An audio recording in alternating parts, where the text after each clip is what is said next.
और कहीं ना कहीं हार आपको सता रही थी मधुपुर में, इसलिए आपने ये फैसला लिया है। देखिए, दीपक जी को तो हर चीज में वंशवाद ही नजर आएगा, क्योंकि देखिए हर जगह एक लेगेसी होती है।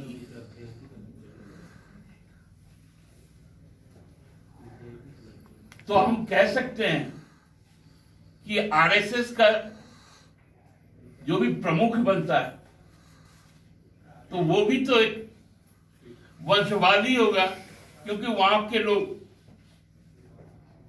अविवाहित होते हैं, तो इसलिए उनका अपना वंश तो होता नहीं। लेकिन वो भी तो एक तरह का है कि अविवाहित होना ही एक वंशवाद है। तो इस तरह से छोटी बातें नहीं करनी चाहिए। लोग डिजर्व करते हैं और चुनकर आते हैं। डॉक्टर का बेटा डॉक्टर बनने से कोई प्रश्न नहीं उठाएगा, वकील का बेटा वकील बनने से कोई प्रश्न नहीं उठाएगा। राजमाता सिंधिया का बेटा बेटी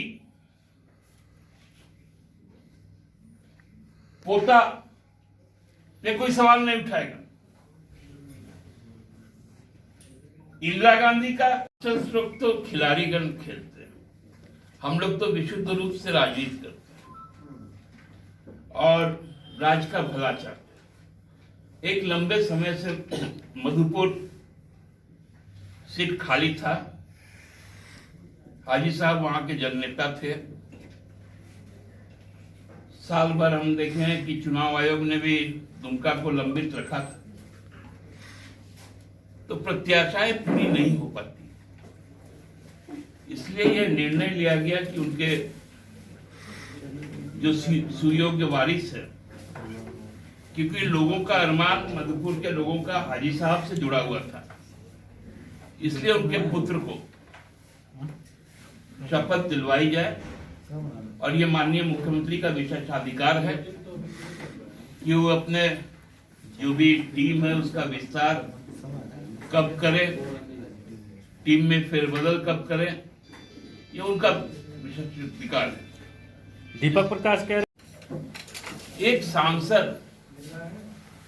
लोकसभा के पटल पर यदि कोई आंकड़ा पेश करता है तो उसके पीछे कुछ सच्चाई होना चाहिए। मैं भी आंकड़ा लेके बैठा हूं, 2019 का भी और 2020 का भी। इसलिए अब चूंकि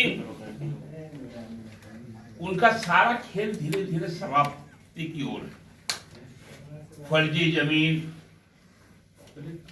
फर्जी तरीके से पैसा कमाना, लोगों से किस प्रकार एक्सटॉर्शन करना, सारी चीजें अब सामने आ जा रही हैं।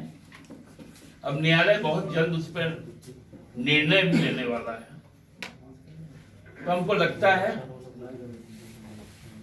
कि उसी डर से उन्होंने इस बात को कहा है। और देखिए एक बात और मैं आपको बता दूं, कितनी शर्म की बात है। मुख्यमंत्री कोई व्यक्ति नहीं होता, प्रधानमंत्री कोई व्यक्ति नहीं होता, वो एक संस्थान होता है।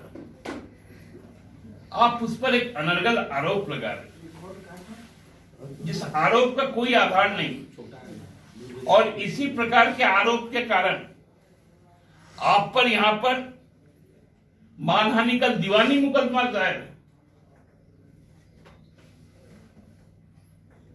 आपने उस बात को क्यों नहीं कहा? आपको उद्धृत करना चाहिए था। जिनके बारे में कह रहे उन्होंने अपने वीडियो ऑडियो टेप में किनका किनका नाम लिया था और उसमें क्या कहा था? उसमें कहा था कि निशिकांत दुबे जी उस महिला की हत्या करवाना चाहते।